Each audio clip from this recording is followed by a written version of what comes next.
सोचिए क्या होता यदि कुरुक्षेत्र के युद्ध से पहले एक और युद्ध हो जाता कुरुक्षेत्र जैसा।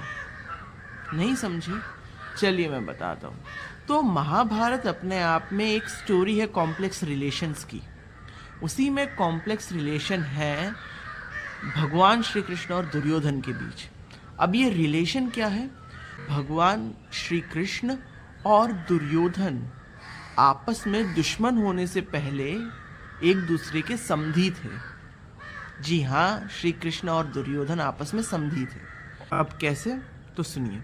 तो श्री कृष्ण के पुत्र थे साम, वो दुर्योधन की बेटी लक्ष्मणा से प्रेम करते थे और लक्ष्मणा भी साम से प्रेम करती थी। तो साम ने लक्ष्मणा का हरण कर लिया।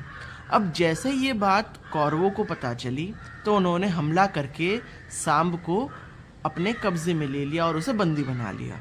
अब यही बात जैसे ही श्री कृष्ण को और बलराम को पता चली तो बलराम अपनी पूरी सेना लेकर के हस्तिनापुर पर आक्रमण करने आए।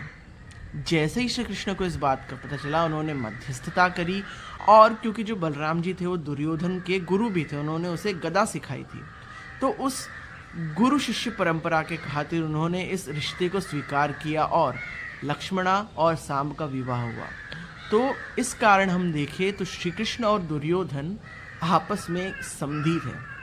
इसीलिए महाभारत को हम कहते हैं कि यन्ना भारते तन्ना भारते, जो इसमें वो कहीं नहीं है। यही वो कहानी है, यही वो एक कथा है जिसमें मित्र दुश्मन हो सकते हैं, दुश्मन मित्र हो सकते हैं और समधी भी हो सकते हैं।